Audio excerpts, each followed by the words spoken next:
Good afternoon. Thank you all for being here. This meeting will now come to order. The clerk will please call the roll.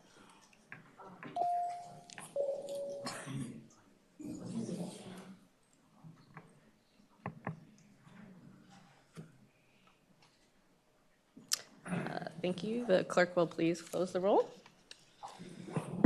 We have a quorum and we have quite a few bills on the agenda. These bills were put into two blocks, but because I know people have a variety of places to go, we'll be taking them up in an order of based on who's here and who needs to be where, and also similar topics. Members of the public will be allowed to speak for up to 1 minute in support or opposition. We will first hear people in the room and then online. If someone has made the point you plan to make, please feel free to just associate yourself with those comments. Members of the public may also submit comments online at HodSpeak, and those comments will continue to be or can continue to be submitted once this subcommittee is over as well. First, some administrative notes and actions. Delegate Anthony has requested that House Bill 2048 go by for the day. Is there a motion? So moved. Second. There's been a motion and second for that to go by for the day. Hearing no objection, House Bill 2048 is by for the day.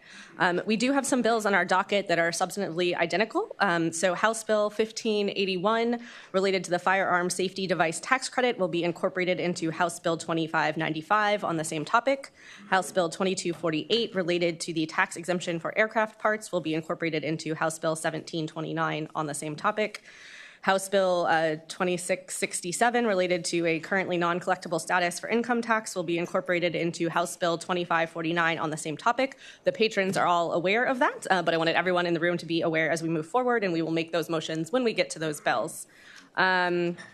Moving to our agenda, first up, I believe that leaves House Bill 1701. Delegate Bula.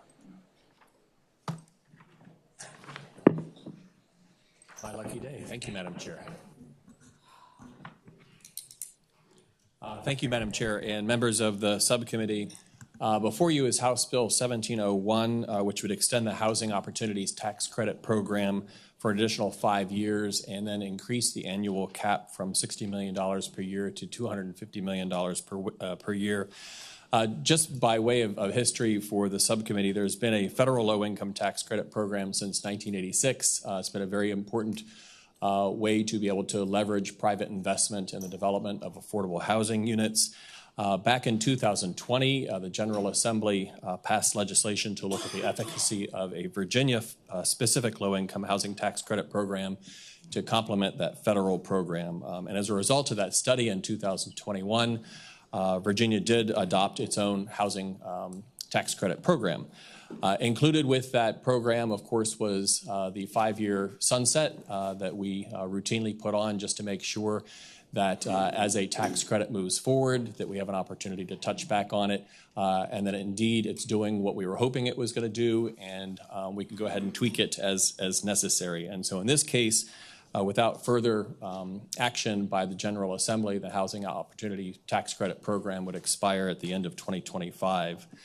I think the important thing here is that since 2021, this has been a very successful program, and in fact, it's been oversubscribed. That means we are actually leaving private investment that we could be using for affordable housing on the table. In calendar year 2024, the program allocated all tax credits and pre-allocated all 2025 tax credits to support 697 units. And overall, the tax credit program has supported 2,000 plus units since its inception. Madam Chair, the Housing Commission was tasked with looking at whether or not to re-up the Housing Opportunities Tax Credit Program. They took on that obligation, held several work group meetings, and brought together different stakeholders to be able to look at the program and whether any tweaks were necessary. The bill that's before you is a result of that process and was endorsed by the Housing Commission at their December meeting. It's got 3 components, and so first, again, it extends that deadline from January 1, 2026 to January 1, 2031. Second, it does increase that annual cap from $60 million to $250 million per year. And then the third one is it actually fixes an interesting issue with the rural set-aside. And so the bill anticipated and included a 33% set-aside for rural localities. However, the way that it was defined is that rural was any locality that was under 35,000 people, which by definition means that the city of Fairfax and the city of Falls Church are rural. Which hasn't been the case probably for about 100 years. But anyways, we did work with the Department of Housing and Community Development. They've got something called the Balance of State Pool, and that's their way that's been well established to be able to distinguish between urban and rural parts of Virginia. So I guess in closing, I know that affordable housing has been a key topic for the General Assembly this year. I know it's an important one for our constituents. I also know that there's a lot of really good ideas, a lot of really good bills that have been introduced in order to get at that. I think in this case, though, we have a credit that's proven itself to be invaluable in that regard, and if passed, is predicted to be able to result in over 12,500 additional affordable housing units. And so I've got a range of individuals who would be happy to go ahead and speak to the details of the tax credit program. But with that, I'll close my remarks and just say thank you very much for your consideration. Thank you, Delegate Bilva. Are there questions for the patron before we go to testimony? Delegate Watts. A quick question, if I may. How does this program operate to keep the stock in affordable housing upon resale? Great question, Chair Watts, and I think for something like that kind of detail, I'd ask one of our experts to come up and explain the details of how that would work.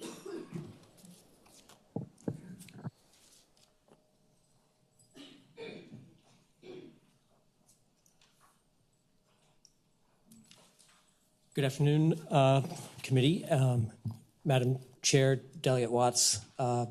Damus Boudreau, represent Virginia Housing. We are the administrator of the tax credit program. And as I understand your question, the tax credits, both federal and state, come with a 30-year compliance period. And even if that property is transferred, that compliance remains. And we, as the administrator, have oversight over that compliance. Yes, ma'am. Seeing no other questions, is there anyone who would like to speak in support of the bill?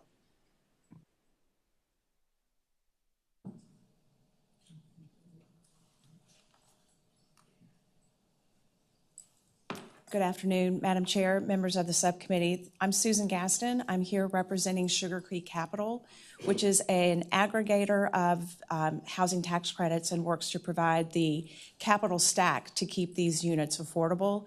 And as you heard my colleague, Mr. Boudreau, say with Virginia Housing, even through the resale opportunities. We have worked tirelessly for the past 8 months or so with a very broad group of stakeholders. Many of them are here today. It's been an extremely collaborative process. I certainly want to thank Delegate Bulova, and I also want to express my thanks to the Virginia Housing Commission for their time and their engagement. These conversations will still remain going forth.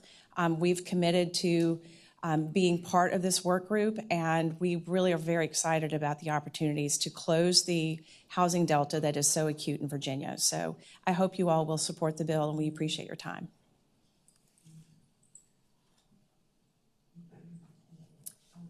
Good afternoon, Madam Chair, members of the subcommittee. Isabel McLean with the Virginia Housing Alliance.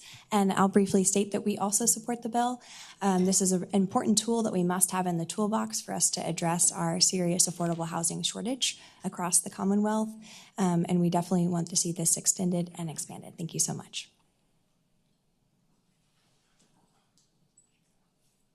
Madam Chair, members of the subcommittee, Matt Bruning with Virginia Bankers Association. We associate our remarks with the previous speakers. I thank Delegate Bulova, thank the General Assembly for putting this legislation, 5 years ago now, into place. And as Ms. Gaston said, it's a very important component of the financial capital stack as we go and continue to build more stock of affordable housing here in Virginia.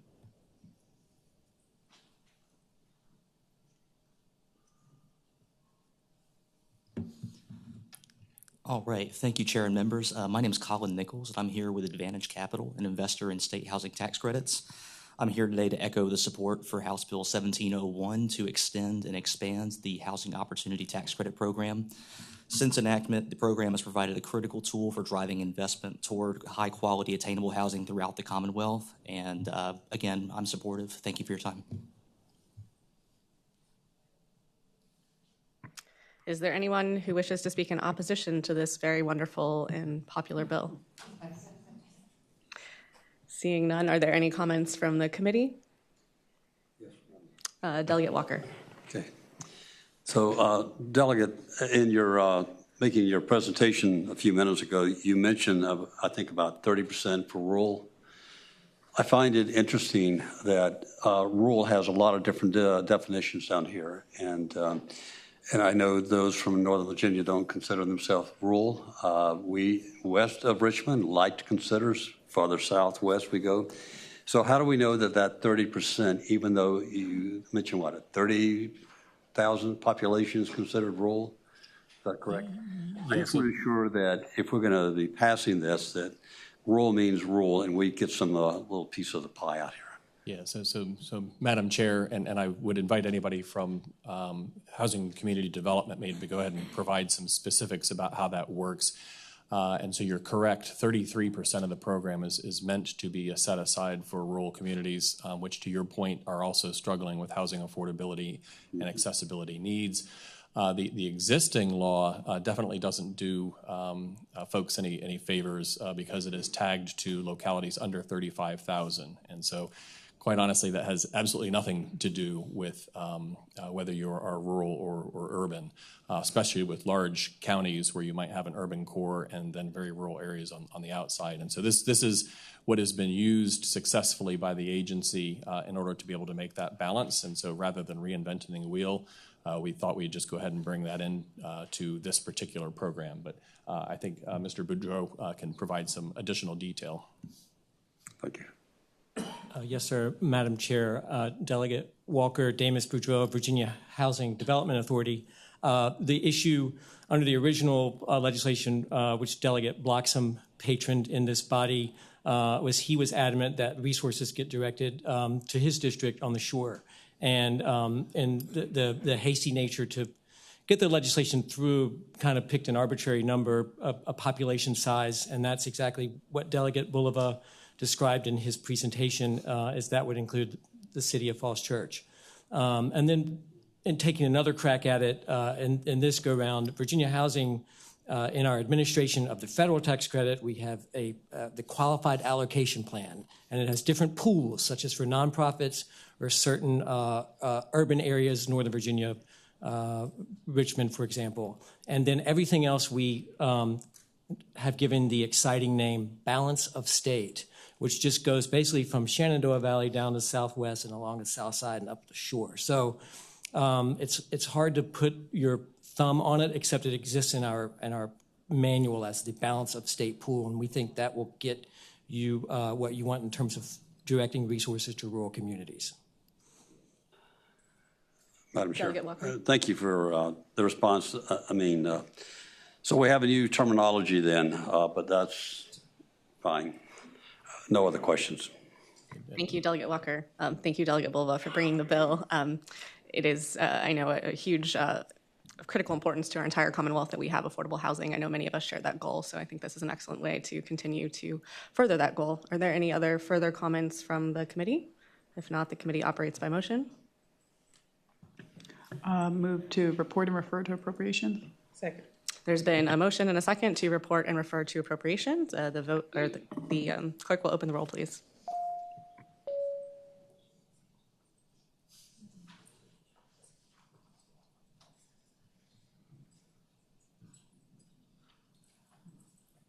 The bill reports 6-0. Thank you very much, Madam Chair and members of the subcommittee. Thank you, Delegate Bulova. Next, we have House Bill 1729, Delegate Delaney. And I believe while Delegate Delaney is approaching, we need a motion to incorporate House Bill 2248.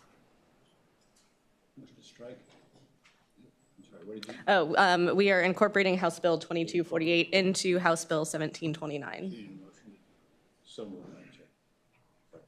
There's been a motion and a second. All those in favor of the amendment, please say aye. Aye. The bill as amended is before us. Thank you, Delegate Delaney. Thank you, Madam Chair and Committee. House Bill 1729 makes permanent the sales and use tax exemption for parts, engines, and supplies used for maintaining, repairing, or reconditioning aircraft or any aircraft's avionics system, engine, or component parts, and removes gross aircraft takeoff weight limitations, allowing the exemption to apply to all aircraft maintained in a Virginia FAA-certified maintenance facility. Industry benchmarks estimate that the total 5-year maintenance spending for the 4,666 general aviation aircraft based in Virginia is greater than $214.6 million, with parts and supplies representing roughly 40% of this spending. The sales tax and the sales and use tax exemption has been successfully used thus far, with Virginia businesses experiencing greater opportunities and several $1 million in new revenue.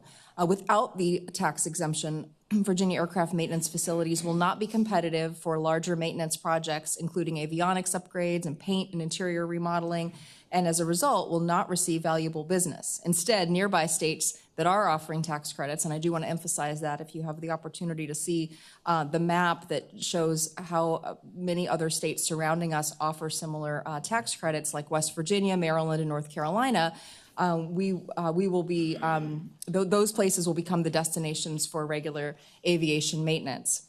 So the General Assembly really needs to remove the sunset clause on the tax credit in order to boost the health of Virginia aircraft maintenance business, suppliers, and their employees through increased workload and job opportunities. With neighboring states offering the similar tax incentives, Virginia's exemption will ensure local business growth and capture a larger share of the regional aviation maintenance market. And Madam Chair, I'll just conclude by adding that, we are in a place with this industry where there are companies that are actively considering Virginia. And the uncertainty about whether this tax exemption will sunset or will be removed is going to be a major factor in whether they choose to do business here in Virginia or move to one of these neighboring states that offers the tax exemption in perpetuity or for a much longer period of time than we're currently able to offer. Thank you, Madam Delegate Delaney. I think I have some questions on this bill, but I know there may be folks here to speak in support who could perhaps answer some of those. So for those wishing to speak in support, if you will please come forward. Madam Chair, Bud Oakey with the Virginia Aviation Business Association. Thank you all for your time today. This is an extremely important piece of legislation to the industry. I tried to get by to your office this afternoon and hand this one graphic out. The graphic shows you different circles for different sizes of aircraft. That's where we're competing against in Virginia, are those circles. In our latest surveys show that Virginia facilities receiving 22% of North Carolina aircraft coming in. 22% of the work they're doing is coming from North Carolina, 16% from Maryland, 9% from Florida and Georgia, Pennsylvania, New York, and West Virginia, 7% increases from those states, South Carolina, 4%, and then 2% additional work coming in from Ohio, Tennessee, Colorado, Delaware, Kansas, Texas, Maine, Michigan, and New Jersey. There are concentric circles on here based on the airspeed of the aircraft on where they can go in a 2-hour flight. And when we're talking hundreds of thousands to millions and millions of dollars on the cost of the work, this tax credit makes Virginia extremely competitive and very, very important to our industry. Thank you, Mr. Oakey. I do have some questions, but I know there's someone else to speak. I don't know who to direct them to, so we'll... Madam Chair, Craig Whittam, also with the VABA. NetJets, one of VABA's members, wasn't able to testify remotely today, so I just wanted to share a couple of items from them. NetJets, as a result of the tax credit going into effect, purchased a spot at Dulles International Airport to do maintenance, and of the work that they do in Virginia, over 2/3 of that was scheduled maintenance, which means aircraft they flew to their Dulles location specifically to have maintenance done on them. So if the tax exemption goes away, it's not at all clear how many of those aircraft would stay in Virginia. So NetJets chooses to bring aircraft to Virginia based on the tax exemption status here that makes the work much more affordable. So NetJets flew to nearly half of Virginia public use airports, so this is an important issue for them, and just wanted to share that with them since they couldn't be here today. Thank you. Before we go to any testimony in opposition, Mr. Oakey, maybe this question is for you, but my understanding is when you were giving us these statistics, what sorts of aircraft are you referring to? Because I understand, well, maybe I'll stop there. Literally all sizes. If you're in a training aircraft, a Piper 170 or a Cessna 172 or a Piper 180, the Piper 180 is right at the minimum weight limit. But we have one company alone that's operating over 60 aircraft with five flight schools. And when it gets into a 172, again, depending on if it's got air conditioning or not, it's right at that minimum gross weight limit. So when we get into the larger aircraft, if you're in the type of aircraft that former Delegate Joe May flies for his business, which is a small 4-seat, but it runs at 180 knots. So you get into those second circles, you're going farther states out. You know, a lot of, yes, ma'am. I guess my question is that there's a separate exemption for common carriers. So the numbers you were giving us earlier are only Just general, what are classed as general aviation, non-common carrier, non-freight forwarding, large freight forwarding. Thank you. And then the follow-up question to that is that I know in 2022, JLARC removed or recommended limiting it to aircraft with a takeoff weight limit of at least 2,400 pounds. This bill would undo that recommendation, and I'm unaware of any further updates from JLARC warranting. No, JLARC was trying to limit it to business use. We came to comparable to what North Carolina was doing with a 2,400-pound gross takeoff weight. And so that's when you've got fully loaded passengers and full tanks of gas. That's that 2,400 pounds that they were looking for at that, which classified more to business use type of aircraft. What we did not consider in that number is it affected all of our flight schools that have aircraft, smaller aircraft in that are paying tens of millions of dollars annually in maintenance, that they're impacted and it's being used for business use. Thank you, Mr. Oki. Is there anyone in the audience wishing to speak in opposition of this bill? Seeing none, I don't know if there are other questions from the dais. I think that this bill completely eliminates the sunset. It is included in the omnibus bill from Delegate Watts to extend it for 1 year, along with a variety of other initiatives to allow us more time to consider that. Delegate Watts. Madam Chair, yes, I wanted to make sure that the audience was clear about the status. In part because the whole sunset regime was put in place at a time in history.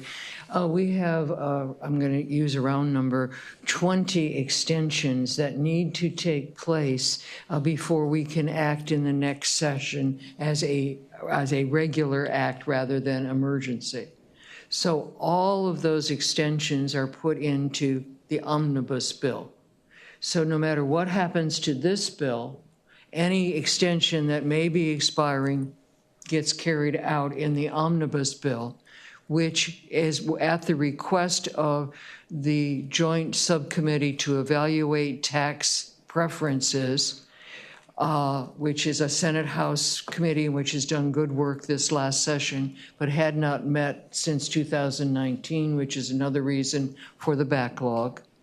At their request, the omnibus bill will allow them in this next year to then look at the merits of whether or not a sunset should be extended, and if so, for how long, perhaps taken off, or perhaps the whole tax preference is not justified. So that's the posture that we're in. As it's scoped out, that bill hopefully will go the full route and we'll be able to take the action that I described. An independent bill, such as HB 1729 before us, which has different provisions, can continue on its own path. And depending upon how the legislature ultimately and the governor acts, you may find that it's enacted into law as presented. But then again, maybe not. Maybe it'll be one that will have further consideration by the joint committee on to evaluate tax preferences. So it's the will of this committee to decide whether the merits presented are saying, yes, we want to expand it, and yes, we absolutely want to take off the sunset. That's up to this committee. Thank you, Delegate Watts. So, Madam Chair, I don't know if I can maybe close it out then. And I appreciate that explanation from Chair Watts. I think that, obviously there are a number of bills where having that bigger look at, expanding when you're giving us another year to kind of consider the best outcomes for some of these tax exemption measures.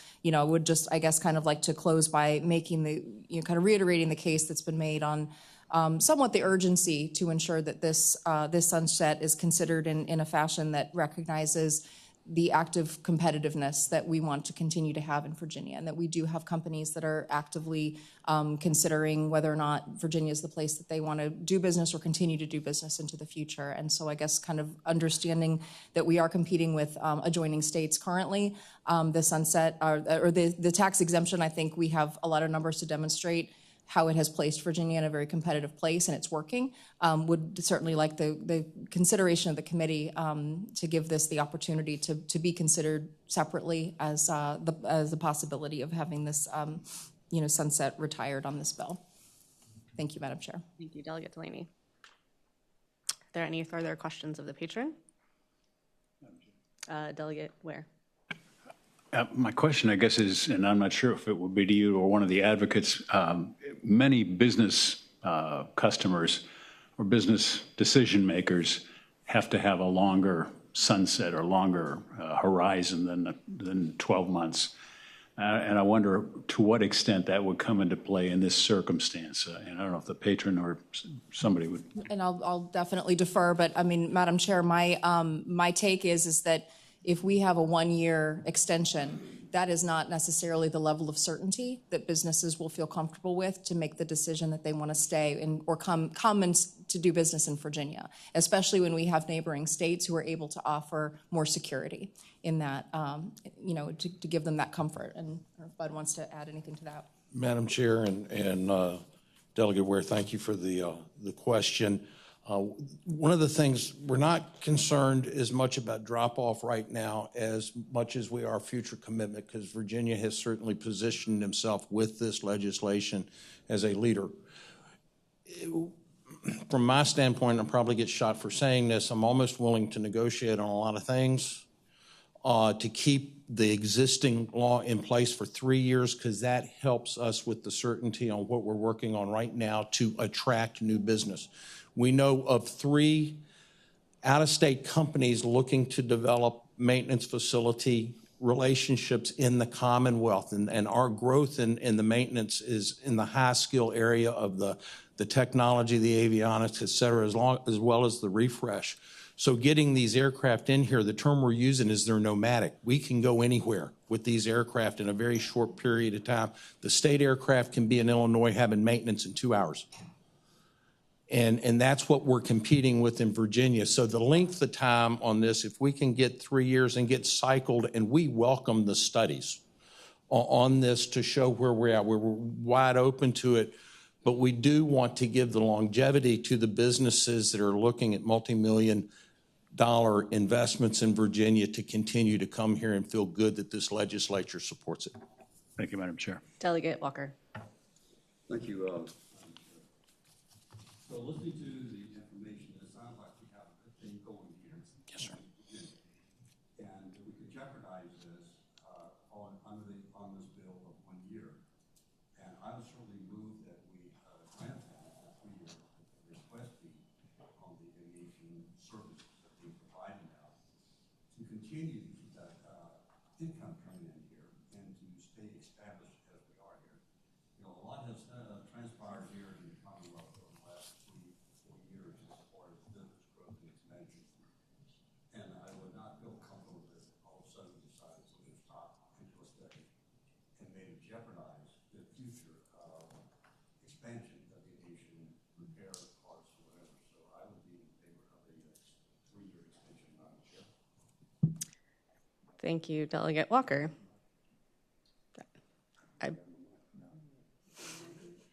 I believe Delegate Walker, sorry.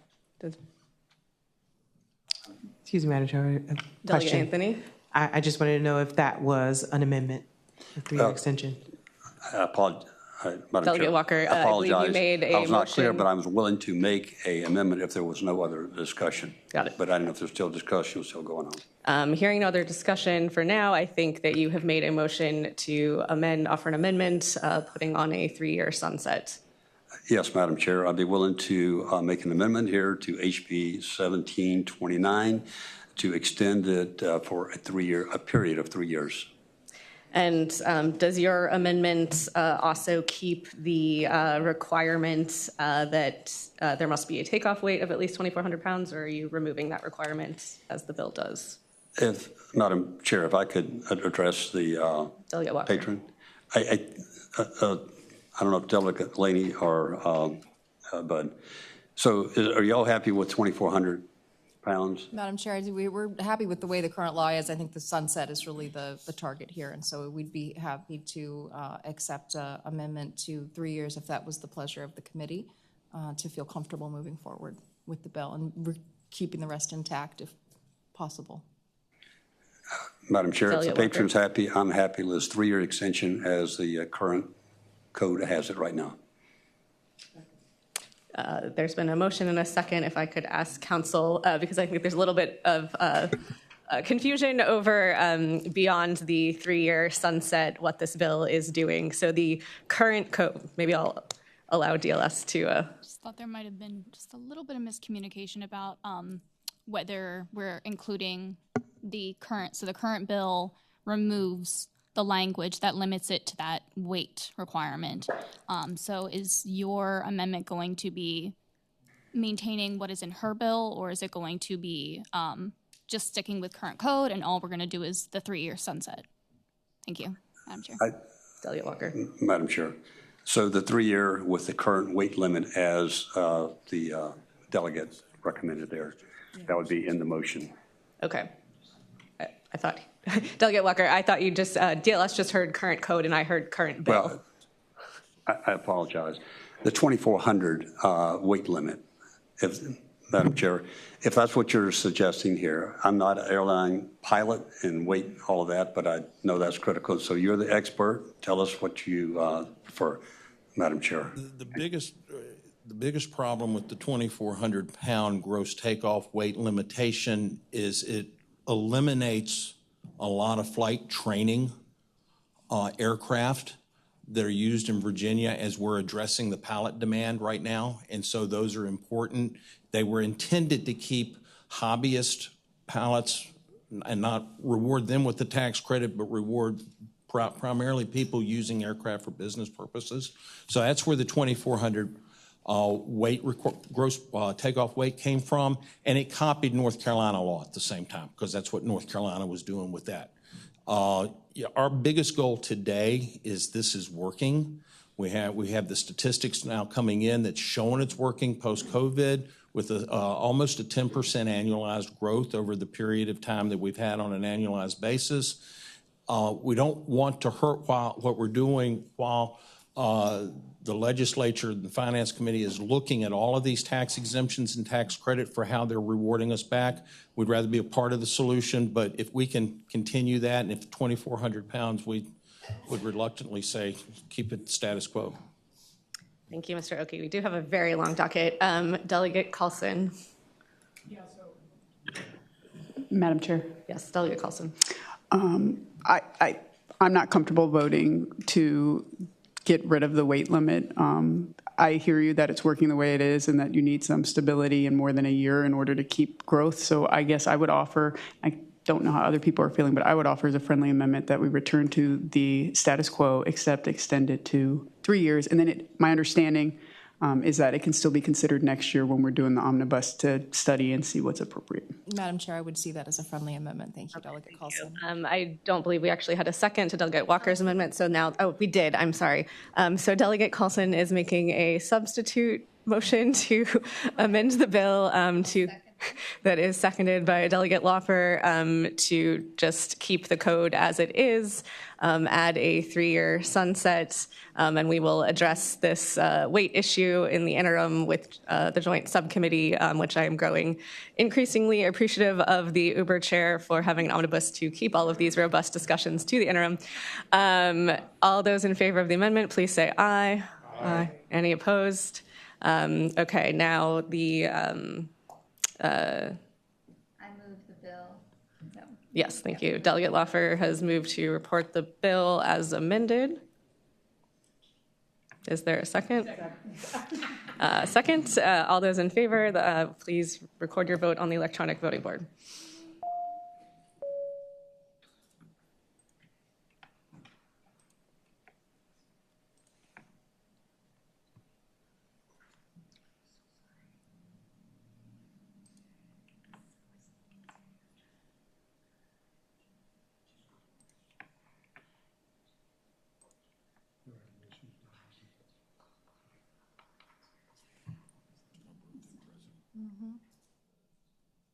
The bill reports 8-0 as amended with substitute as well. Thank you, Delegate Delaney. Thank you, Madam Chair, and thank you, committee.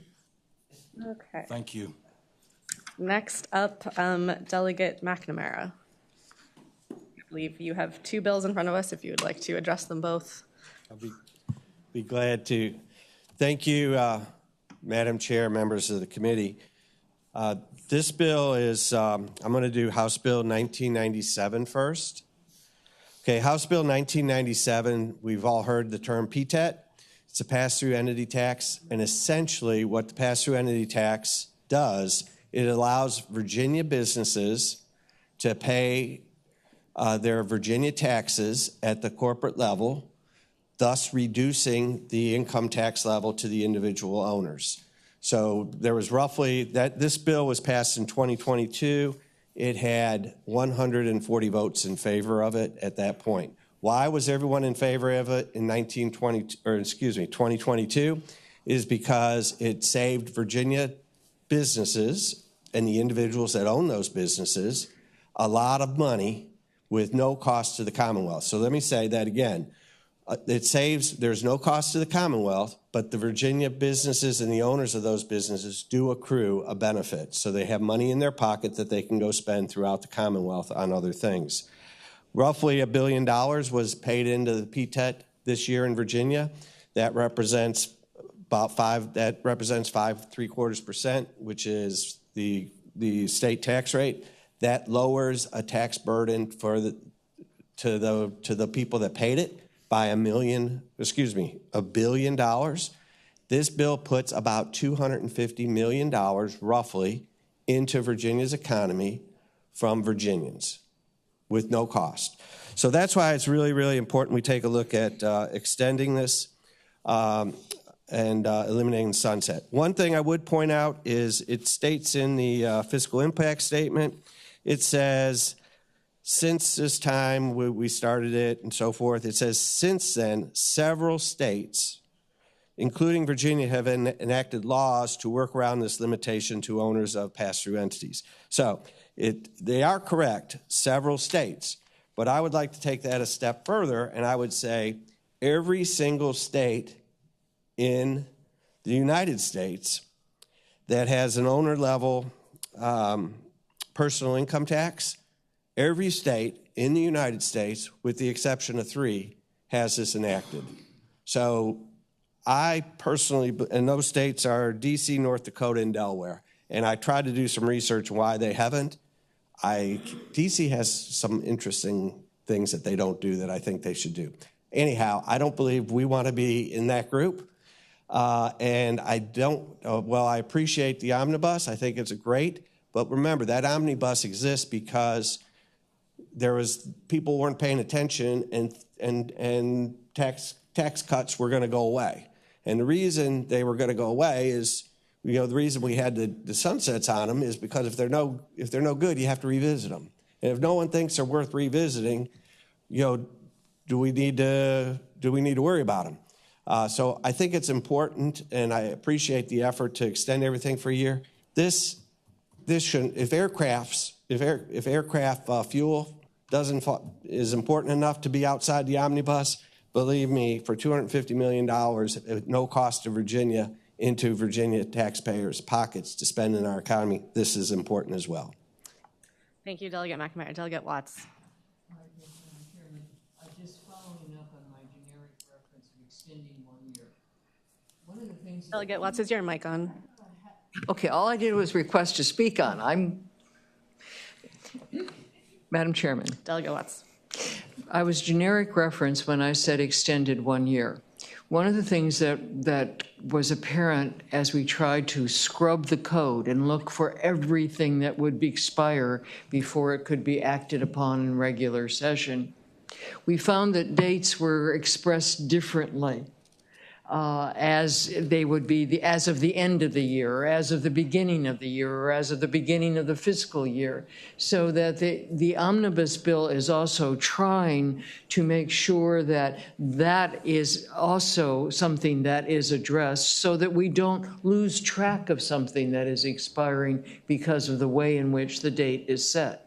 All that is prefaced to say that I believe that the substitute that you will see very shortly, I will have it released to the public, in fact goes through, and I could be wrong on this, actually through, I think, July 1, 27, or it may go to calendar year 27. The point is that it is the appropriate date, given the types of taxes we're talking about, that allows a proper extension by regular session next year, and doesn't leave anything in a no man's land, if you will.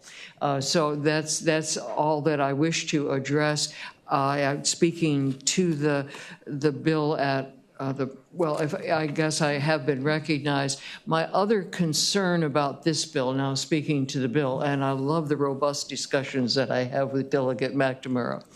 My concern about this is only that there's proposals for massive tax changes at the federal level because of the expiration at the end of 2025.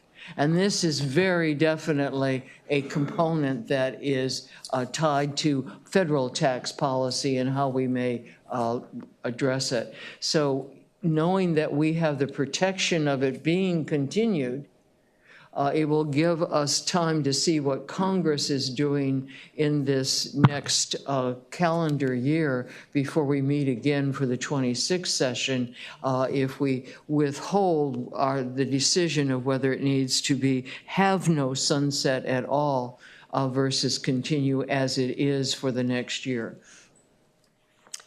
Thank you, Delegate Watts. Is there anyone who wishes to speak in favor of the bill?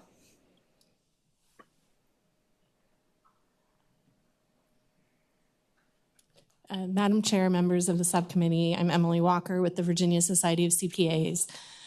We do support this bill. We supported the legislation when it was initially enacted here in Virginia. If I could add just a little bit of clarity to Delegate McNamara's statements, the benefit that taxpayers receive from this methodology is federal. So this is a way to address the federal SALT cap, and that's why there's no fiscal impact to Virginia. I've talked with our members about this bill, and they do see benefit to removing the sunset.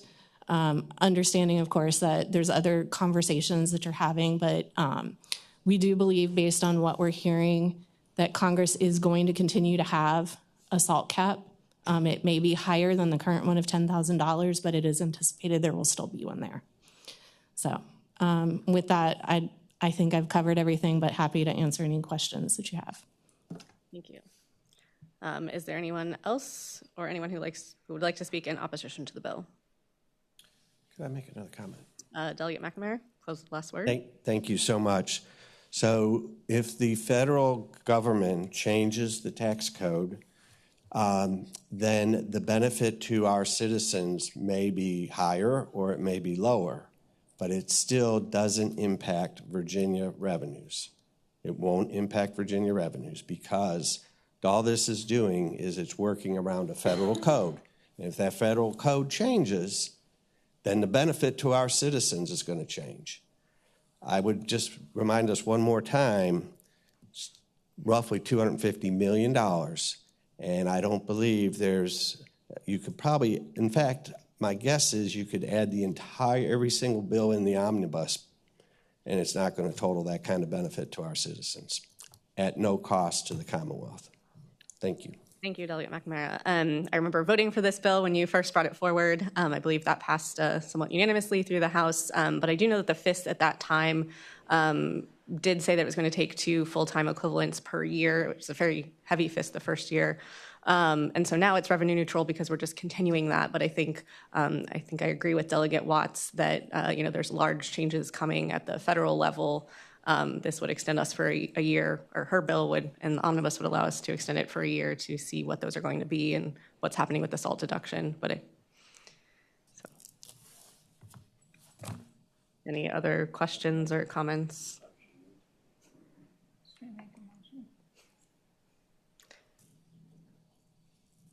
Hearing Nothing.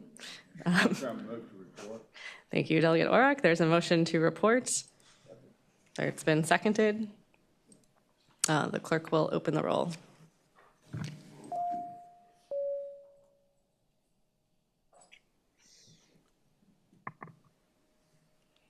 The bill reports 5-2. Thank you, committee. Did you want to address your next bill? What bill number would you like me to address? 2643. Okay. So 2643.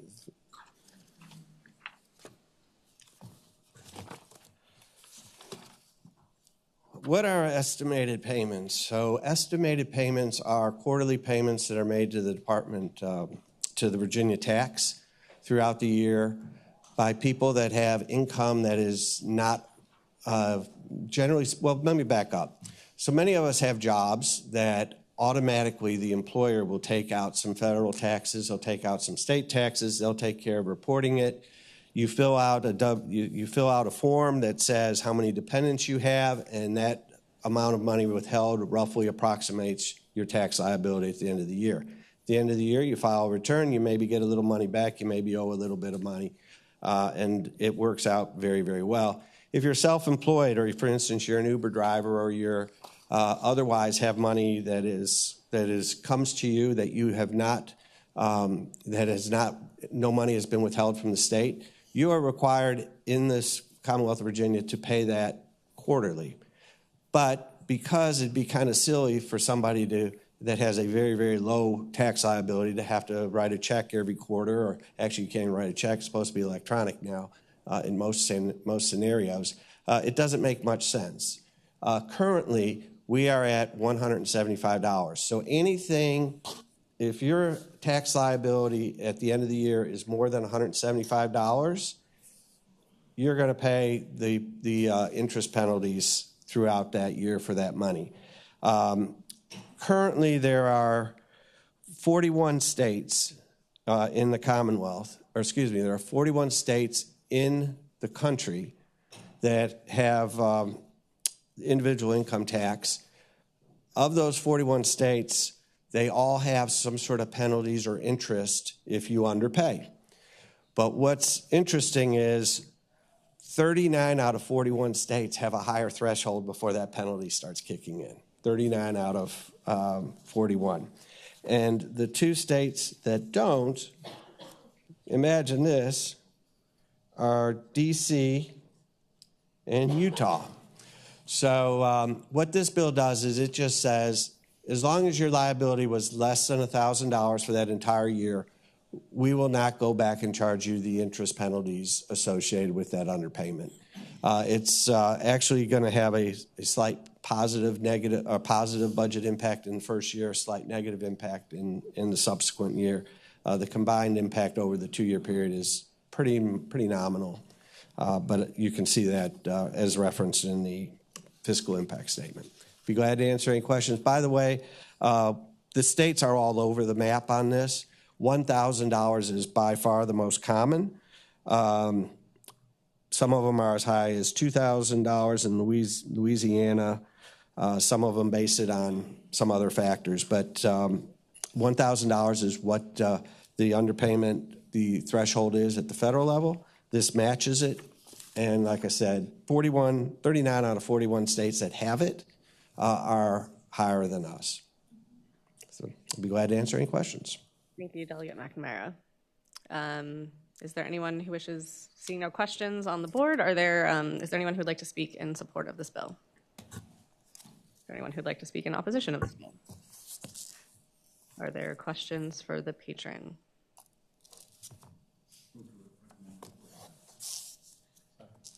There's been a motion and a second to report this bill. I would note, I think in the FIS, it says there is a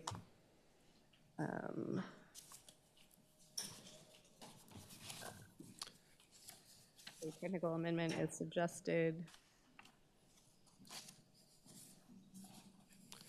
I'll be happy to explain that if you'd like. Oh, and Actually, I'll let you explain it. You have more credibility. Madam Chair, Charles Kennington, Department of Taxation. There's not a technical amendment needed to the bill. If the bill is advanced, we would ask that there be a technical amendment made to the revenue assumptions in the budget bill. The revenue impact is assumed in the introduced budget.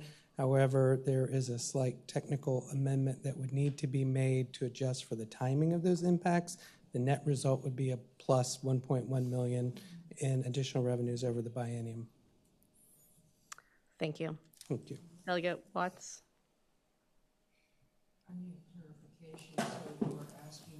Delegate Watts, your microphone. Madam Chairman, I'm asking for clarification. Do you wish to have this committee put the technical amendment on, or because at this point I don't believe I was noticed to put this to Appropriations Committee? It goes up. It goes up, not down. The governor I am asking in this committee for Madam Chairman, what I'm asking, does this committee need to put the technical amendment on? Madam Chair, Delegate Watts, the answer is no. You don't need to do anything. Madam Chairman, then what I understand, the technical amendment is on the budget bill, not in this. Thank you. Great, thank you. Madam Chairman, if I could speak to the motion. Delegate Watts. Thank you, Madam Chairman. I just want to go on record. When our family first started trying to deal with retirement income, I'm thinking, if we're having problems figuring this out as far as estimated income, Lord help folks that don't have some of the background that my husband and I do, so that I look upon this as also being beneficial for various folks that are in retirement income and maybe getting sources of income where they are not having a payroll tax deduction and have to do different computations. So just speaking for the bill on that basis. Thank you, Delegate Watts. There's been a motion and a second to report the bill. Seeing no other discussion requests, the clerk will open the roll.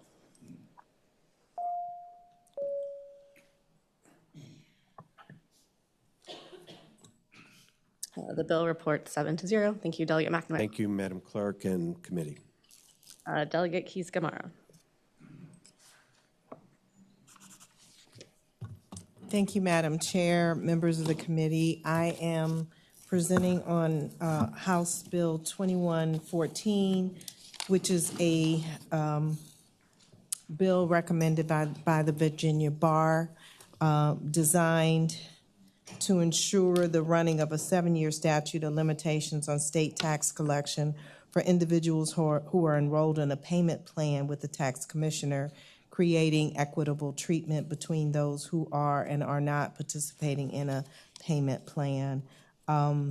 So the slight change in the language is in line 28, which eliminates the tolling of the statute for the period that an installment agreement is entered into by the taxpayer pursuant to Code Section 58.1-1817. It is my understanding that the purpose of this recommendation is to give some relief and allow people to be relieved of these debts sooner if they are complying with an installment plan. And I have a few friends that I'm happy to phone for you if you would like some additional information. Thank you. Thank you, Delegate Keys-Gamarra. Are there questions for the patron before we go to testimony? Seeing none, is there anyone who would like to speak in support of the bill?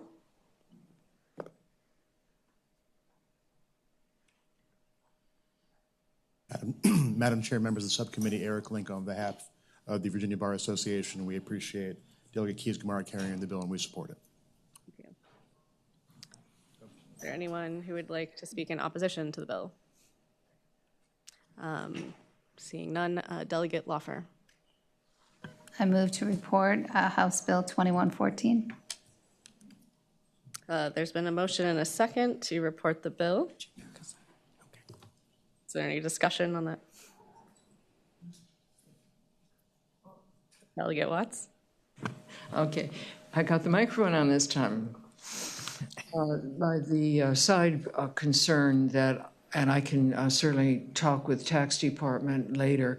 My only concern is that whether there's any difference between how you might approach a corporate taxpayer or other large sophisticated taxpayers under this, and whether or not we need to consider whether there is something that needs to be two-track, because certainly what Delegate Keys-Gamarra is going after is very important for the smaller issues, but I want to make sure that nobody would be playing the float in any way if they were larger. So if tax could look at that, we would have time before full, perhaps, to consider an amendment. Madam Chair, may I respond? Delegate Keys-Gamarra. Yeah, I did have an opportunity to speak to Delegate Watts just before the hearing, and understood fully and agree with her concern. I expressed that concern to the folks from the tax department who are here right now, and they have agreed to help us make sure that we're, there was no intention for this to be for commercial payers. So they would help to develop some language to try to make sure that that's clear. Thank you, Delegate Keys-Gamarra. So it sounds like work will continue, but in the meantime, we have a motion and a second to report the bill. Seeing no other requests to speak, the clerk will open the roll.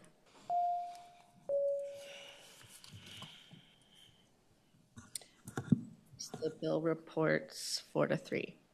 Thank you.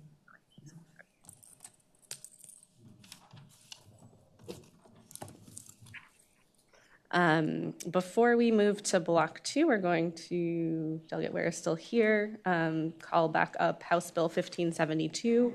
We did hear this bill last week, but I'm also conscious that it was republicized on this committee docket. So I think depending on what the delegate says is the status of the bill, I want to make sure that anyone who has shown up to speak in support or opposition of the bill that we did not hear from last week is able to be heard.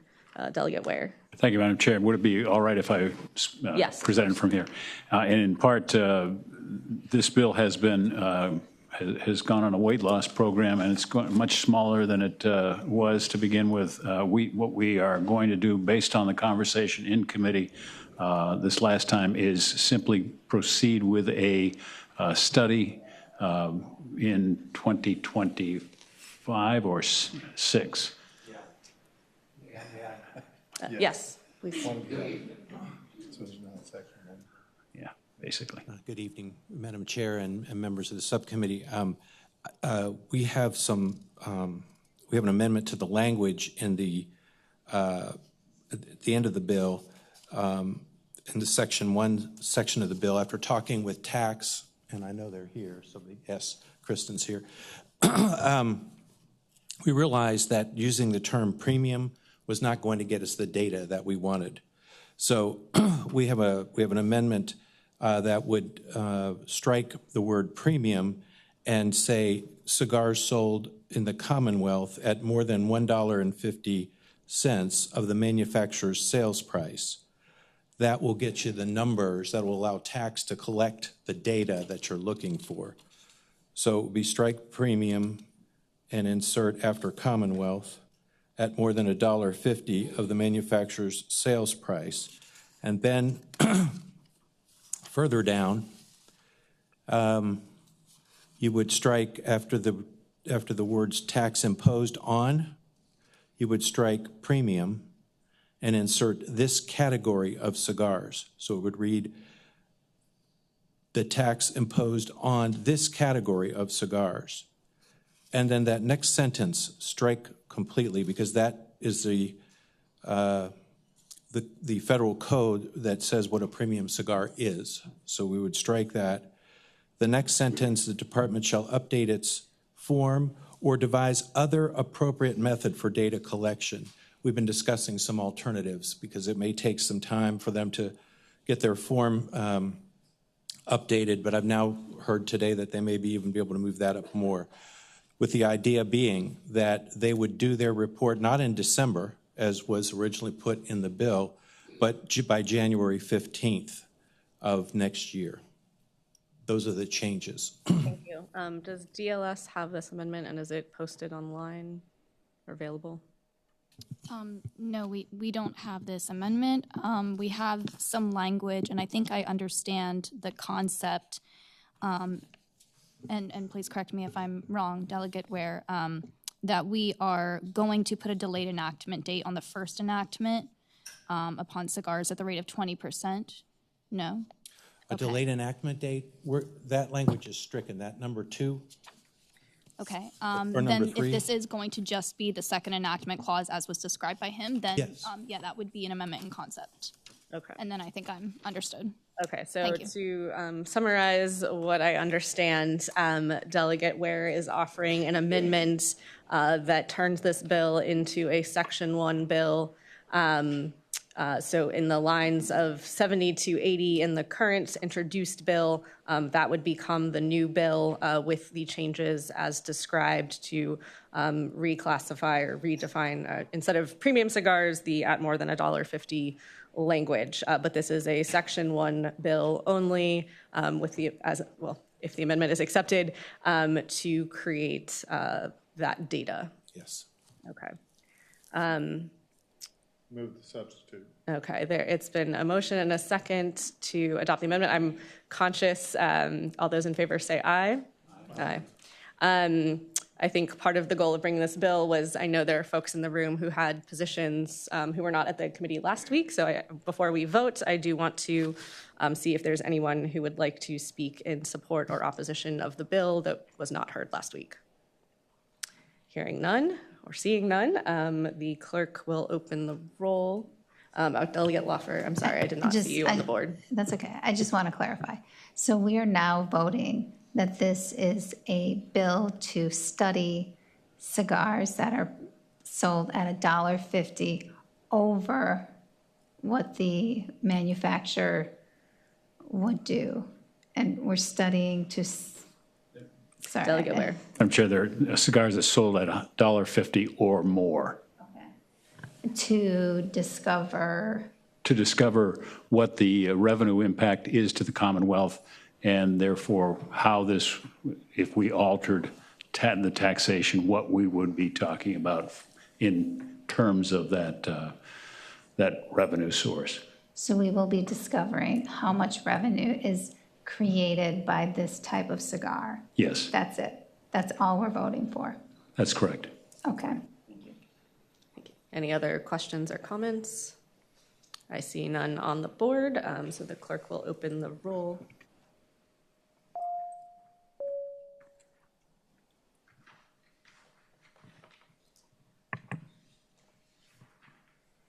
And the bill reports with substitute 7-0. Thank you, Delegate Ware. Thank you, Madam Chair. Thank you, members. Okay, I believe that now takes us to Block 2 and House Bill 2264, Delegate Tran.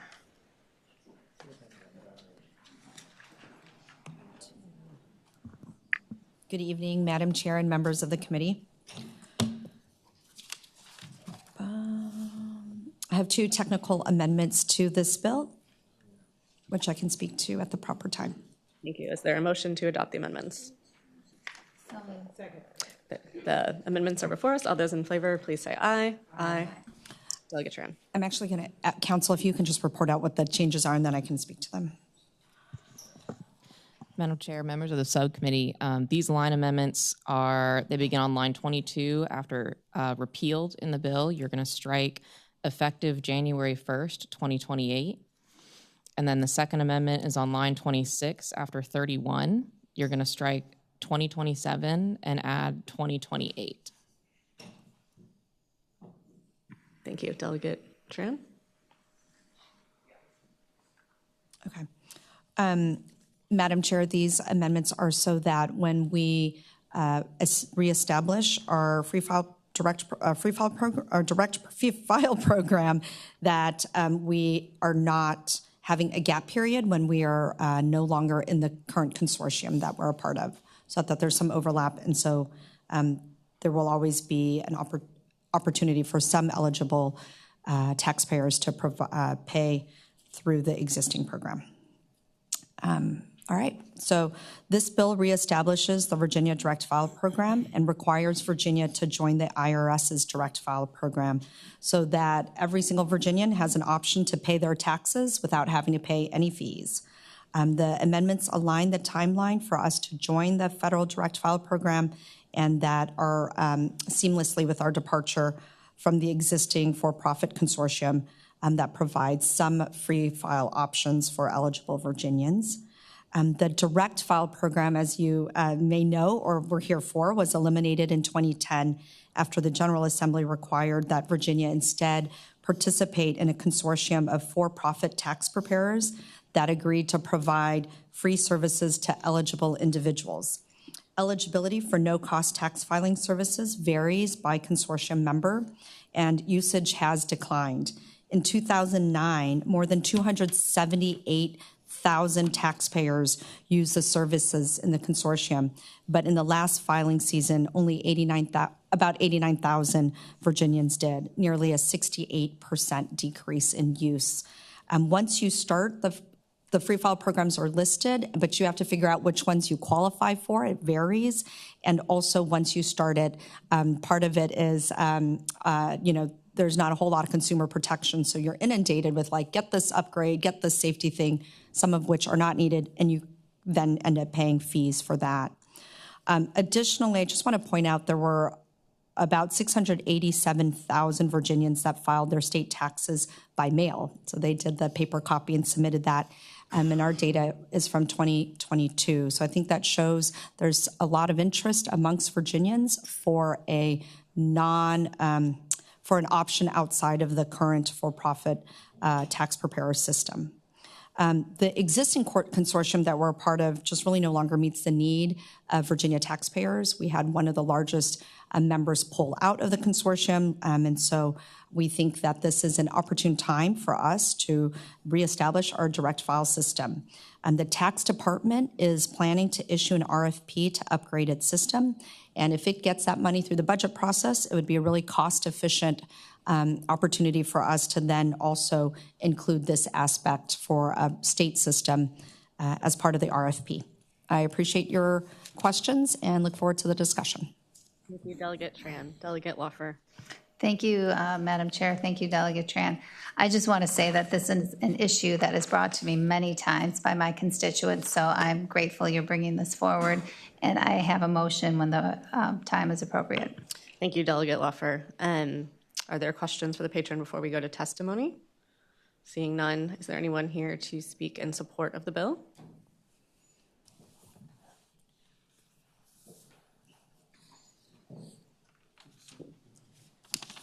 Good afternoon, Madam Chair and members of the committee. I'm Megan Davis with the Commonwealth Institute. We strongly support this bill to offer Virginians a free electronic filing option and the opportunity to join the IRS Direct File program. This will save tax filers time and money at tax time, helping provide a free and accessible platform where they do not have to go through a for-profit company to file their taxes.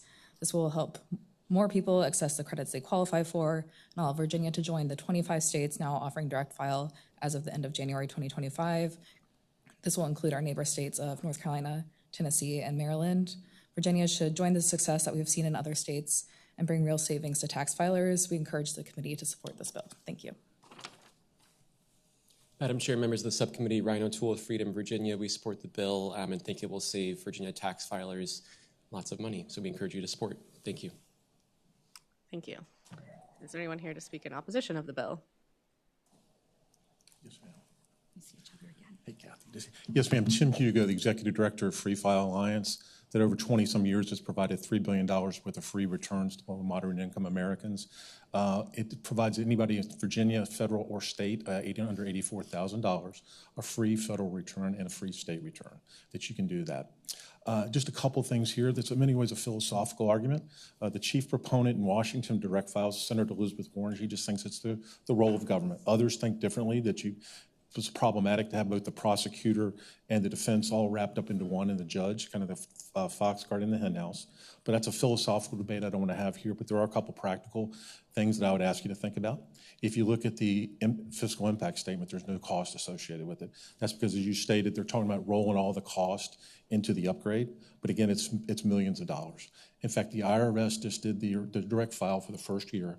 They had 146,000 returns used. About $75 million was the cost of just the software and the upgrade. That's $513 per return. Again, also, too, I'd ask you to look at in the fiscal impact statement, there's no acknowledgement of the customer service that you would have to encumber. Fact of the matter is the IRS, for direct file, had to hire 400 customer service people to take care of this. It didn't work. That's a significant cost. On practicality. Thank you. Your time has expired. And direct file is about ready to go out of business. There's Delegate bills Tran. to put it out. Okay, thank you. Delegate Tran. Yes, I recognize under the new federal administration that the future of the IRS direct file might be, is unsure, but this bill says that regardless of what happens to the IRS direct file program, if it's in existence, then Virginia should join it. And I think that Governor Youngkin has been public saying that if you give me the opportunity to do so, I think it's at the will of the General Assembly, I will consider that. However, if IRS direct file does not exist, then we will move forward with creating a system for our Virginians to pay our own state taxes. I do believe that, we work, each and every one of us in this room works really hard, and we all work hard to pay our taxes to support the community and government services that we need for strong communities, but we shouldn't have to pay fees to do that. I do think that is inherently a part of a government service, and I do trust our tax department to consider all the costs necessary, including staff and such, so that when they're building the FIS, they account for that. Thank you, Delegate Tran. Like Delegate Loffer, I've heard from a lot of constituents in support of this bill, and I appreciate you bringing it forward. Delegate Loffer. I move to report House Bill 2264. As amended. As amended. There's As been a motion and a amended. second to report the bill as amended. The clerk will open the roll.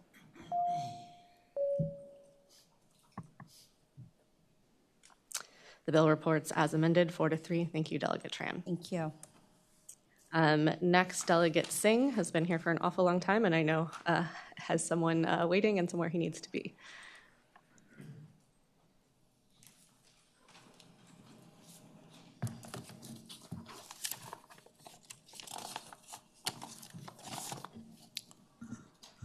Good evening, Madam Chair. Members of the committee, I believe DLS has prepared an amendment to the bill.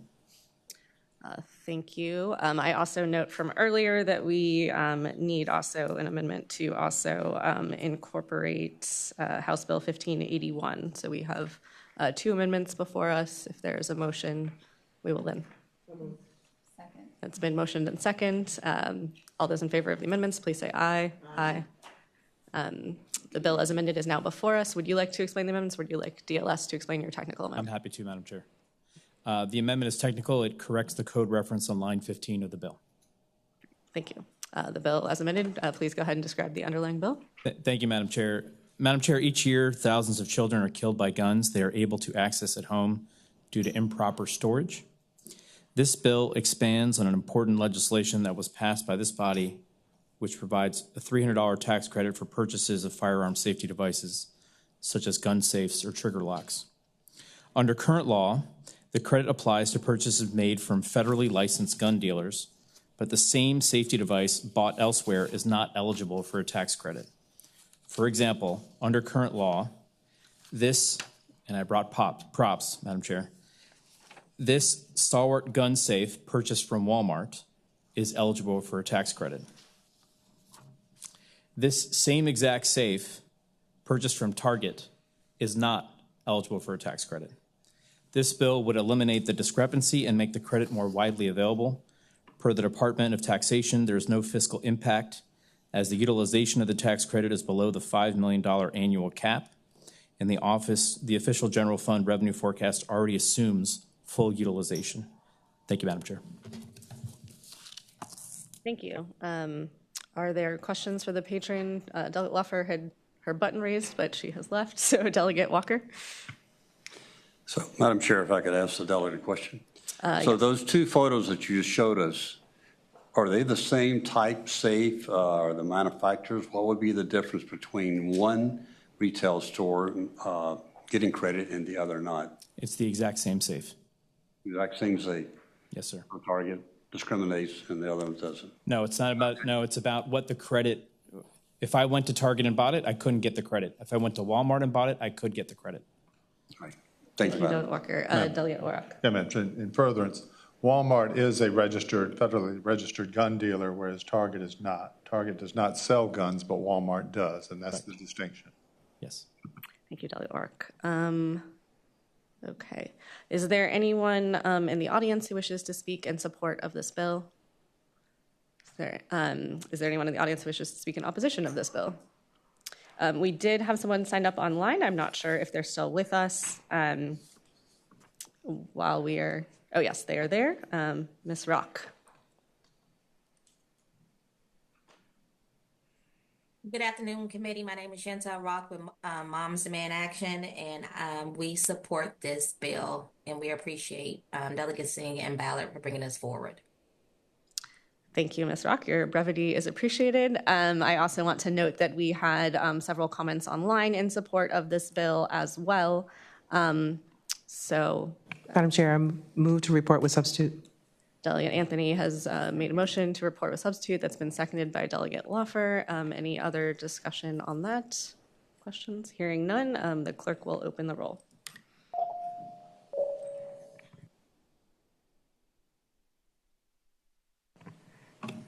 And that bill reports with substitute 7-0. Thank you so much, Delegate Singh. Next, we will go to, I think Delegate Higgins has been here longer. I was just getting comfortable. Thank you, Madam Chair, members of the subcommittee.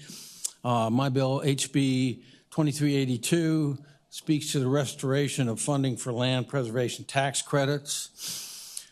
And I thank you for the opportunity to be with you this afternoon. The bill is really quite straightforward. I am asking to restore the land preservation tax credit funding to the level that existed prior to 2015, when the amount for those tax credits was reduced from $100 million to $75 million. And then I would like to tie the funding to an allocation of a future allocation to inflation via the Consumer Price Index. HB 2382 also adds a cap to the annual CPI adjustment, and that did not exist prior to 2015. The tax credits amount to 40% of the property's fair market value, and the amount available for funding has been maxed out in recent years, I think 6 out of the last 7. Land preservation tax credits are particularly important to our efforts in Virginia's Piedmont region for the preservation and conservation of agricultural, open space, biodiverse, and historic properties through unconditional donations to the public or to a public or private conservation agency eligible to hold such land interests for conservation and preservation purposes. In the counties I represent, Loudoun and Fauquier, conservation easements are very important to us. We have over 200,000 acres just in those 2 counties alone that are in conservation easements. Regionally, there are over 433,000 acres in Piedmont, Virginia in conservation easements. Our conservation efforts in Virginia save money for the taxpayer by reducing potential development costs that include roads, schools, fire and rescue, public safety, and other public infrastructure.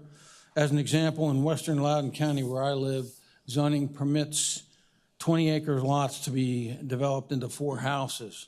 Those 4 houses would yield on average 10 children, and with 10 children at $20,000 per pupil for the cost of education, that's $200,000 yearly from that 1 lot, just for the cost of classroom instruction. The number does not include any of the other related development costs, such as roads, schools, public safety, libraries, and related maintenance. I would humbly ask the committee members to support restoration of these tax credits to their pre-2015 levels at $100 million. I would also add that Delegate Carr carried a very similar bill last year. Thank you. Thank you, Delegate Higgins. Is there anyone in the audience wishing to speak in support of this bill?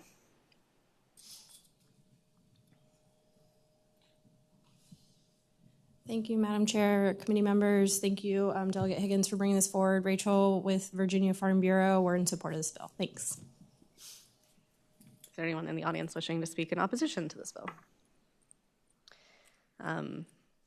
I don't see any comments or questions from my colleagues. I do yet on the board. I do have some. I certainly appreciate the importance of conservation and supporting that goal. But I note the delegate brought up Delegate Carr's bill from last year, and that bill died in the other finance subcommittee. I think I have some concerns about this tax credit generally. And I don't want to read an entire article or Office of the State Inspector General report, but I think that there were a number of issues outlined with this tax credit as it's currently designed, and I don't think this bill addresses those. So I am not able to support an increase in the cap at that time until we look at how that tax credit is structured to make sure it's having the benefits that we want it to have. But that is my opinion. Yes, a large number of the credits are likely being used to help reduce the tax burden of high-earning individuals and corporations, and that most of our conservation spending, over 95%, has gone to this tax credits, which are the most generous in the country, and there aren't currently requirements in place to necessarily ensure water quality or provide public access to the lands.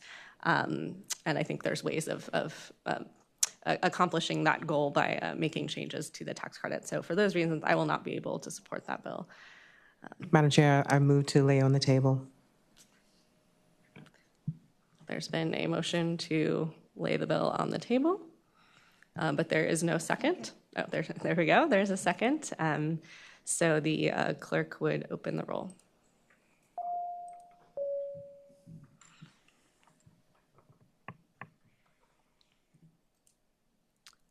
Bill is gently laid on the table 4-3. Thank you, Delegate Higgins. Thank you, Madam Chair, members of the committee. No. Next, Delegate Clark.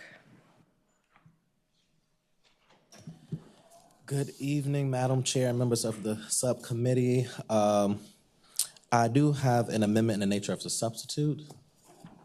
There is a Madam Chair. Delegate Orrick. But before we act on it, could we hear what the differences are, please? Oh, okay, sure. Oh, yes, I was actually going to ask the attorney if she didn't mind. Sure. Will Diaz please report the amendment?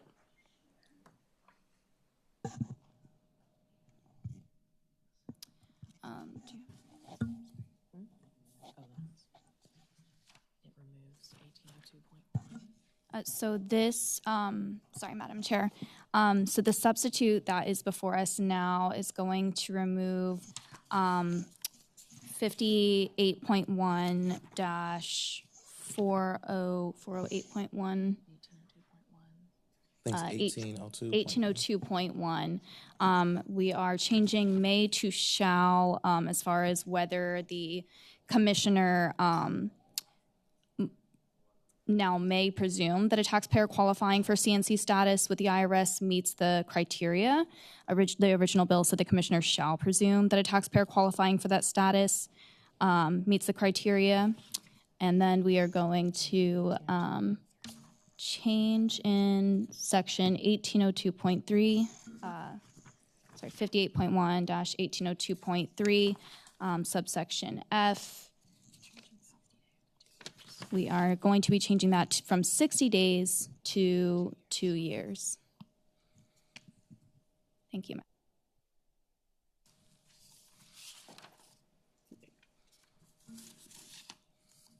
Is there? Sorry, will Diaz repeat the last? Sure. So the very last one was in the new section that we're creating in 58.1-1802.3. Down in subsection D, to qualify for CNC status, taxpayers shall. And then in subsection E, we are going to say that a taxpayer placed in that status shall immediately notify the department of any changes in their circumstances. and that the tax commissioner shall require individuals placed in such status to reapply for such status annually within 2 years, and the original bill had said within 6 months. Thank you. Is there? Okay. There's been a motion and a second to adopt the amendment. All those in favor, please say aye. Aye. The bill as amended is before us. Thank you. Thank you, Madam Chair. HB 2549 would align the Commonwealth's tax collection practices with the IRS and many other states by offering a currently not collectible hardship status for taxpayers suffering temporary or permanent financial hardships. This will provide some relief for low-income Virginians or those in financial distress, and it will help avoid an endless cycle of debt from which a person cannot recover. So to be clear, this bill deals with a very small subset of delinquent taxpayers who are truly destitute. Their account would only be deemed uncollectible for as long as they remain low income or in an economic hardship. Eligibility would be determined in two main ways. One, by basing the determination upon an IRS determination of currently not collectible status, or number two, by obtaining financial information from taxpayers detailing their income, expenses, assets, and liabilities to make a determination based on their current financial situations. The second option would usually be applied in some cases where some taxpayers may owe the state but not the IRS. And I do urge the committee to pass this legislation so we can provide some relief to those who's facing it. Thank you, Delegate Clark. Delegate Orrock? Yeah, Mr. Chairman, for me, Madam Chairman, for me, Delegate Clark. So the federal government allows this. Yes. But getting federal, follow-up, Madam Chairman. Delegate Orrock. But getting that federal forgiveness doesn't automatically transfer to the state. Is that the current circumstance? And this would create a second process the taxpayer would have to go through to, now they've done the federal, there'll be a second process they have to go through to apply for it at the state level. Is that what we're getting to? I believe so, but I may need to phone a friend that can answer better. Well, tax was back there nodding their heads. Madam Chairman, maybe one additional Delegate question. Orrock. And the changes we just made there, where if their status changes, they're to immediately inform the taxpayer or tax department. Is there any penalty if they do not? And the tax people are giving me a quizzical look back there. Not so much, okay. Yeah, I don't believe that's addressed in the bill. Thank you. Thank you. Delegate Watts? I also have a question of tax. As I read the bill, it indicated that the status would not waive penalties. But my question is, does the status waive interest?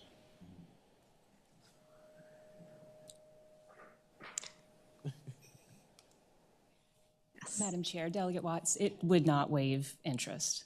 Follow-up question, Madam Chair. Delegate Watts? Does the federal policy that was just referred to waive interest? No, Madam Chair, Delegate Watts, no, I don't believe it does. Thank you. Thank you, Delegate Watts. Delegate Orrock? Yeah, Madam Chair, of tax. So this just kind of pushes the pause button. They still would owe the tax. So how does it, at what point, how long, they every 2 years have to apply for a renewal, but if their financial circumstance hasn't changed, so then I guess where I'm headed, so upon their passing, this tax indebtedness then transfers to their estate? And I'm seeing back there nods, okay. Okay. Okay. Are there, I don't see any other further requests to speak at this point. Are there folks to speak in support of the bill?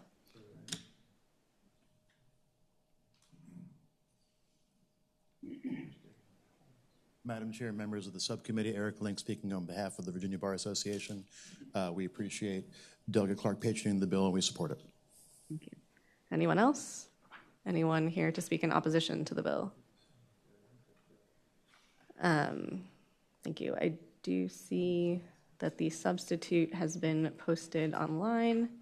Delegate Lawfer, did you have a question? No, if it's time for a motion, I'll I'll move to report, but And I'm sorry, I was trying to catch up on the amendment posted, I think, in conversations with the patron right in advance of this subcommittee meeting. It was the intent to apply specifically to individual taxpayers. And did the amendment that you reported include that change? No. Okay. So then I think that a second amendment is in order. And can DLS report that amendment? Or do I need to describe it? If you could describe that one, then we could do that one in concept. Okay. So that, it is, I think, removing the changes that the bill makes to 58.1-455, returning that to existing language. So the intent of that amendment would be to have this apply only to individual taxpayers. Is there a...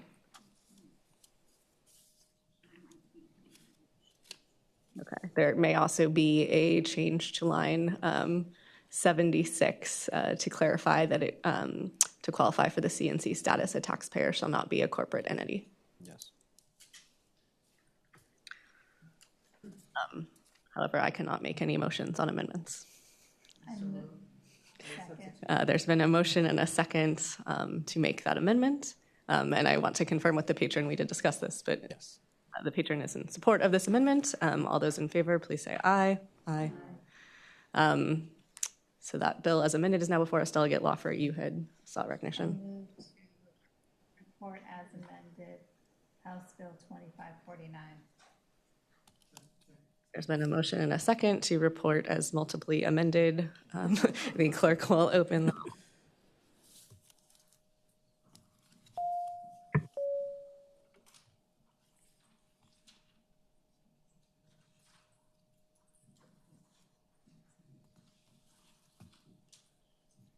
and that bill reports with substitute 5-3. Thank you, Madam Chair and members of the subcommittee.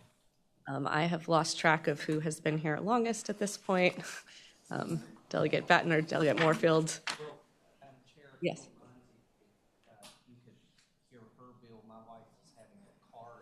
Oh dear. Okay. Yes, we will. We will. Delegate Batten. Thank you, Madam Chair, members of the subcommittee. I have before you House Bill 2336. I understand that there was conversation earlier about extending the sunset on tax credits, and I do have one of those as well. House Bill 2336 extends from June 30th of 2025 this year to June 30th of 2032 the sunset on the retail sales and use tax on the purchases of gold, silver, and platinum bullion and legal tender coins that are less than $1,000. Just as a refresher, this legislation first passed in 2022, and since then the trend has grown throughout the country. At that time, there were 41 states that had this exemption, and now it has grown to 45, and out of the 5 remaining states, 4 are currently considering legislation to have this sales tax exemption. Thank you, Madam Chair. I'm happy to answer any questions. Thank you, Delegate Batten. Is there anyone to speak in favor of the bill?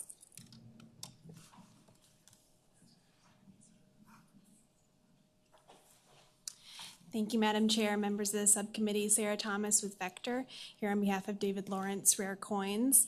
I want to thank Delegate Batten for carrying this. So just to clarify, the sales tax exemption was originally enacted for bullion in 2015, and then it was expanded in 2017 to include gold coins, and then it was extended in 2022. And so we're here today to ask for one more extension.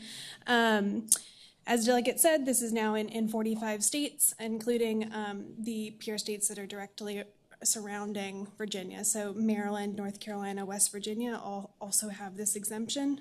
And I think without this, the gold coin dealers in the Commonwealth would certainly be at a disadvantage. One thing I would add is there's no fiscal impact on this. And the last thing, too, is that for both gold coin and bullion, you still have to pay a capital gains tax, and so I think I would voice some concern about a sales tax in addition to that capital gains tax. So happy to answer any questions. Thank you. Thank you. Is there anyone here to speak in opposition to the bill?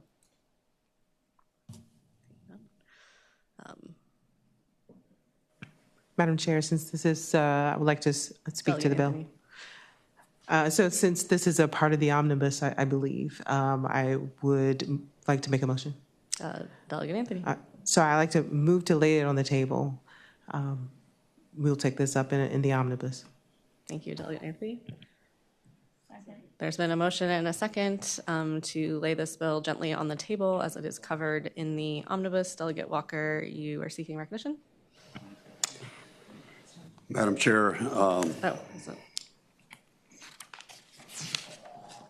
sorry, do I have the floor? Oh, sorry, I apologize. A motion to lay on the table is not debatable and is the second highest motion after the motion to adjourn. So the clerk will open the roll.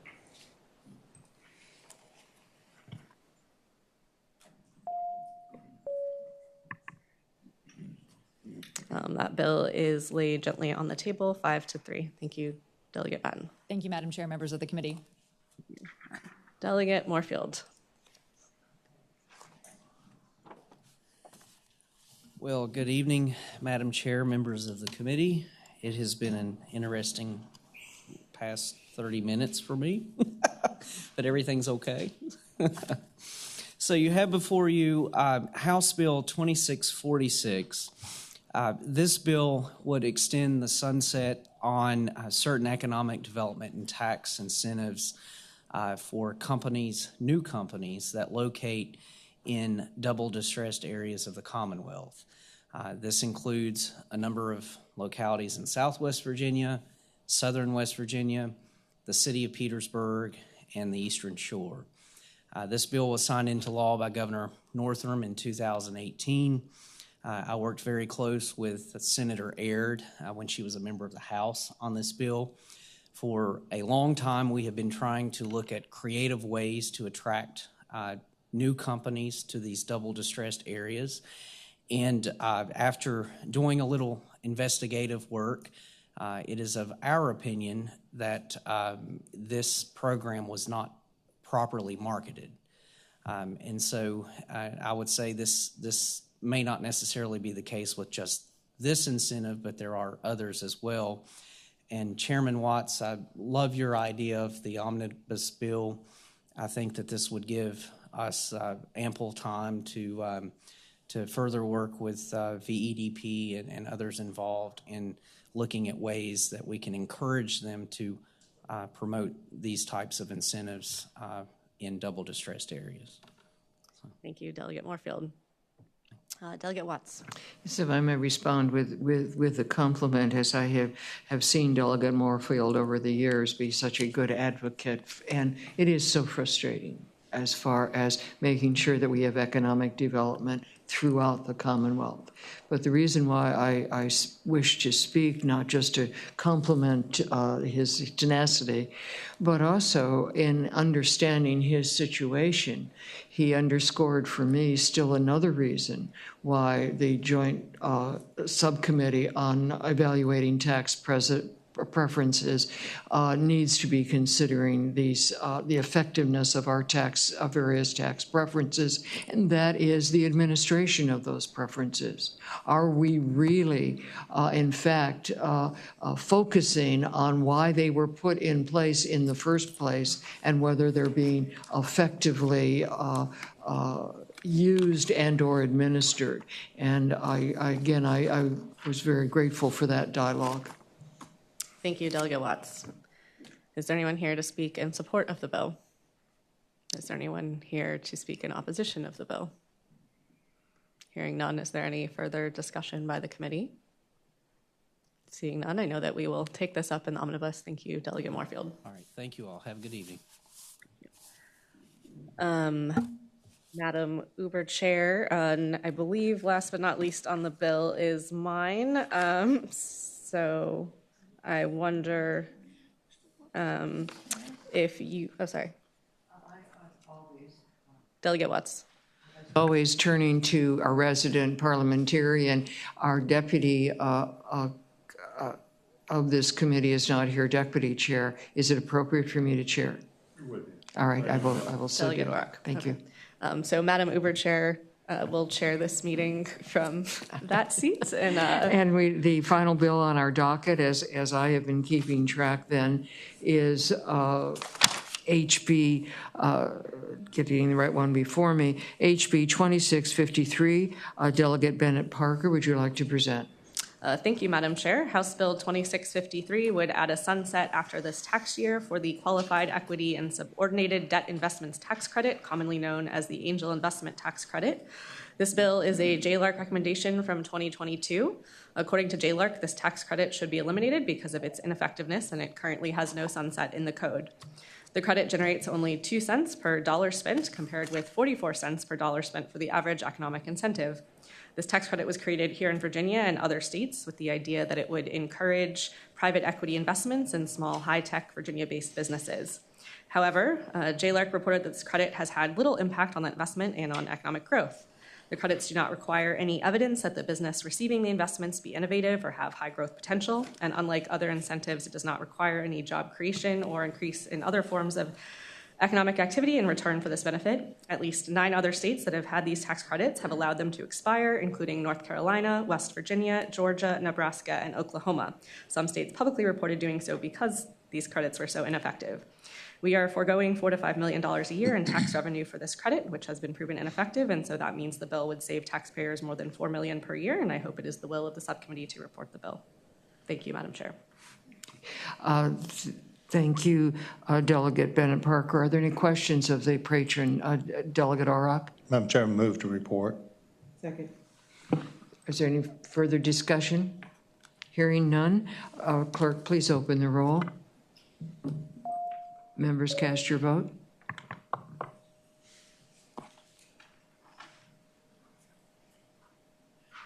The HB 2653 reports by a unanimous vote of, we recommend reporting by a unanimous vote of 8 to 0. Thank you, Madam Chair. I will resume the chair hat and say that I believe that we have no other business before us. So a motion to adjourn would be in order. So moved. Hearing no objection, we are adjourned. We will see you next Tuesday. Thank you.